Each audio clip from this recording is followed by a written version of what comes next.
नमस्ते दोस्तों, एक बार फिर से आप सभी का हमारे चैनल में बहुत बहुत स्वागत है। तो चलिए आज की रेसिपी शुरू करते हैं। दोस्तों, आज मैं आपके साथ भुट्टा से बनने वाली बहुत ही आसान, हेल्दी और टेस्टी रेसिपी लेके आई हूँ।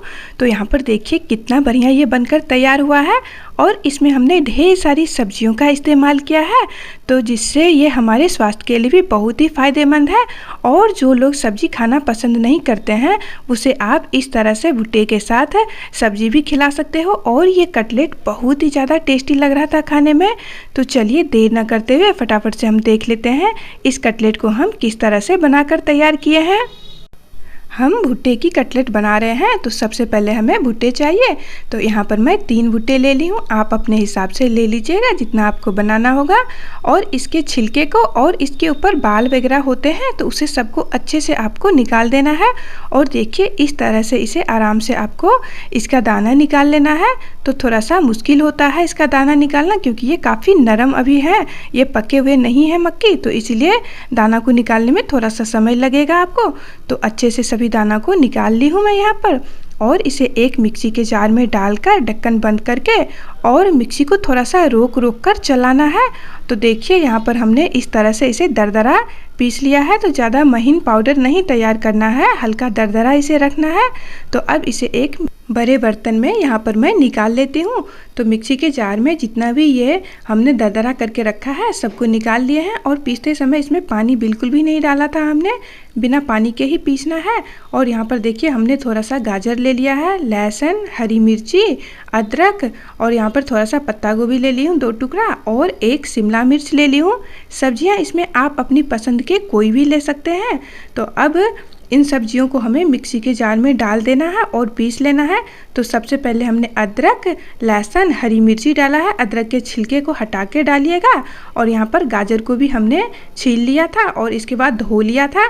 और यहाँ पर देखिए इस तरह से बड़े बड़े टुकड़ों में काट के डाल दी हूँ। अब ढक्कन बंद करके मिक्सी को फिर से थोड़ा सा रोक रोक के चलाना है और इस तरह से दरदरा इसे भी पीस लेना है। तो आप चाहे तो इसे बारीक बारीक घिस के या फिर बारीक बारीक काट के भी डाल सकते हैं, पर मैं इस तरह से डाल रही हूँ ताकि बनाना आसान हो। जब चाहे इस तरह से आप बना सकते हैं, बहुत ही कम मेहनत लगता है। और यहाँ पर देखिए पत्ता गोभी को भी हमने धो लिया था और इस तरह से छोटे छोटे टुकड़ों में काट लिए हैं। और शिमला मिर्च को भी अच्छे से धो लिया, इसके बीज को निकाल दी थी और इस तरह से छोटे टुकड़ों में काट कर और मिक्सी के जार में डाल दी हूँ। अब इसे भी हम दरदरा कर लेते हैं। तो यहाँ पर देखिए पत्ता गोभी और शिमला मिर्च भी हमारा तैयार हो गया है। तो सभी को अब इसी में हम डाल देते हैं। और इसके बाद इसमें हम डाल देंगे थोड़े से अजवाइन। तो आधा छोटा चम्मच अजवाइन लेना है और हाथों से क्रश करके इसमें डाल दें। अजवाइन का फ्लेवर बहुत ही अच्छा लगता है इसमें। आप चाहे तो अजवाइन की जगह इसमें जीरा भी डाल सकते हैं। अब इसमें जाएगा 2 चुटकी हींग, 1/4 छोटा चम्मच तीखा वाला लाल मिर्ची का पाउडर, और आधा चम्मच यहाँ पर हमने धनिया का पाउडर डाल दिया है। और 1/4 छोटा चम्मच ही हल्दी का पाउडर डाल दी हूँ।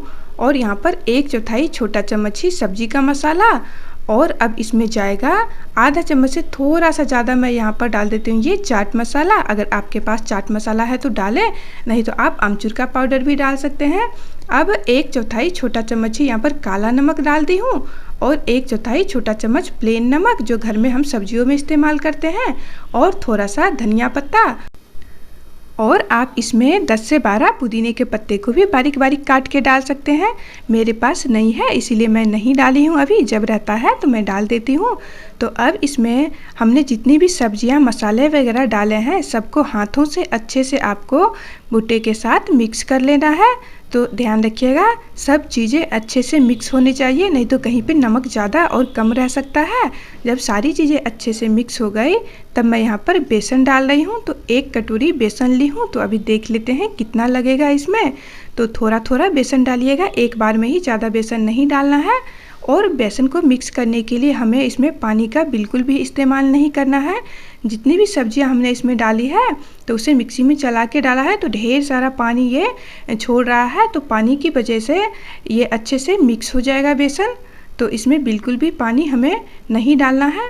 और जब सारी चीज़ें मिक्स हो जाए तो थोड़ा सा हाथों में ये मिश्रण लेकर और इस तरह से करके देख लें। जब ये अच्छे से बन जाता है, नहीं बिखरता है, तो बेसन डालना बंद कर दें। तो देखिए 1 कटोरी ली थी और इतना सा बेसन हमारा बच भी गया है। तो अब इसे हम थोड़ी देर के लिए ढक के रख देते हैं, तो लगभग 10 मिनट के लिए, ताकि बेसन अच्छे से फूल जाए। लगभग हमने 10 से 12 मिनट इसे ढक के रखा था और ये बिल्कुल तैयार है कटलेट बनाने के लिए। तो अब हमने यहाँ पर एक इडली बनाने वाला बर्तन लिया है और उसमें हर तरफ इस तरह से तेल लगा देना है। तो जितने भी यहाँ पर प्लेट है, सब प्लेट के खानों में हमें अच्छे से तेल लगा देना है। तो हम यहाँ पर रिफाइंड तेल का इस्तेमाल कर रहे हैं। और अब देखिए अपने हाथों में आपको तेल अच्छे से लगा देना है ताकि ये चिपके ना। और थोड़ा थोड़ा ये मिश्रण जो हमने तैयार किया है, इसे हाथों में इस तरह से लेकर दबाकर और एक टिक्की का शेप दे देना है। तो आप अच्छे से इसे सेट कर लीजिएगा, नहीं तो ये बिखर जाता है। तो जब ये अच्छे से सेट हो जाए तो ये इडली वाला जो बर्तन है उसमें सबको आपको इसको रख दे जाना है। और मैंने एक बर्तन में पानी गर्म करने के लिए भी रख दिया है। तो देखिए कितना बढ़िया टिक्की हमारा बनकर तैयार हुआ है। तो इसी तरह से हम बाकी का बनाकर तैयार कर लेंगे। तो यहाँ पर देखिए एक टिक्की और मैं बना के दिखा रही हूँ। तो ये बहुत ही आसानी से बन जाता है, बस थोड़ा सा आराम से आपको इस तरह से करना है। और जैसे ही इसे बनाते जाए तो इस स्टैंड में आप डालते जाए। तो यहाँ पर देखिए सभी को हमने इस तरह से बनाकर तैयार कर लिया है और पानी भी हमारा गर्म हो गया है। तो सभी को इस तरह से हम सेट कर लेते हैं। तो ध्यान रखें, यहाँ पर जहाँ छेद है उसके नीचे आपको ये कटलेट को रखना है। तो इस तरह से सभी प्लेट को रखकर अच्छे से बंद कर लीजिए। और पानी जो हमने गर्म होने के लिए दिया था वो भी अच्छे से उबल रहा है, भाप बढ़िया से आ रहा है। तो इसको अब हम उस बर्तन में डाल देते हैं। तो मैं इसे राइस कुकर में बना रही हूँ। आप चाहे तो गैस पर एक कढ़ाई को रख दे गर्म होने के लिए, उसमें पानी डाल दें और जाली आती है, जाली वाली एक प्लेट आती है, उसमें आप इसे स्टीम कर सकते हैं।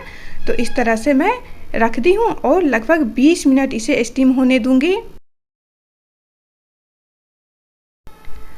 लगभग 17 से 18 मिनट इसे पकते हुए हो गए हैं। तो एक बार मैं चेक कर रही हूँ। तो ये देखिए ऊपर से बिल्कुल ड्राई हो गया है और पूरे अच्छे से सेट भी हो चुका है। तो इससे ज़्यादा इसे नहीं पकाएंगे। अब इसे हम निकाल लेते हैं। तो निकालने के बाद 2 से 3 मिनट इसे इसी तरह से रहने दीजिए, ठंडा होने दीजिए। और इसके बाद हम इसमें से इस कटलेट को निकालेंगे, क्योंकि अभी निकालेंगे तो ये टूट जाएगा। तो देखिए जब ये ठंडा हो गया थोड़ा, तो कितने आसानी से ये निकल रहा है। और इसे हमने भाप से पका लिया है। तो इसमें जो हमने सब्जियां और भुट्टे जो थे वो सारे बहुत ही अच्छे से पक गए हैं। आप चाहे तो इसे इस तरह से भी खा सकते हैं। तो इसे हरे धनिए की चटनी या फिर टमाटर केचप के साथ, जैसे भी आपको मन हो, इसे इस तरह से खा सकते हैं। ये टेस्टी काफ़ी लगता है और हेल्दी भी काफ़ी है। पर मैं इसको थोड़ा सा और फ्राई कर देती हूँ ताकि ये और भी टेस्टी लगे खाने में।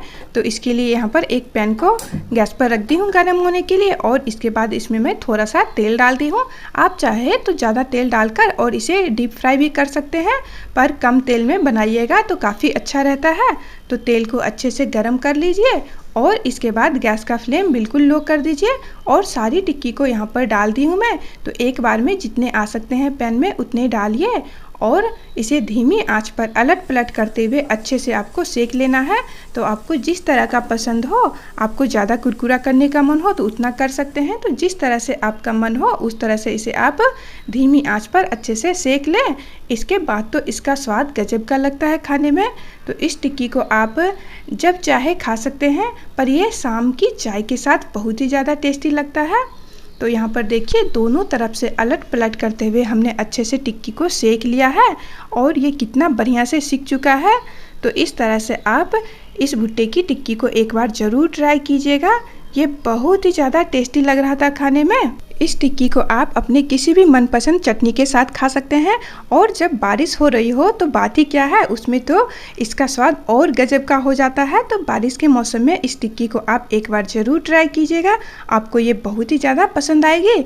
और अगर आपको ये रेसिपी पसंद आई तो प्लीज़ एक लाइक और कमेंट भी ज़रूर कर दीजिएगा और रेसिपी को ज़्यादा से ज़्यादा शेयर करना मत भूलिएगा। अब मिलती हूँ आप सबसे अपनी नेक्स्ट वीडियो में नई रेसिपी के साथ। यहाँ तक बने रहने के लिए आप सभी का बहुत बहुत धन्यवाद। Thank you.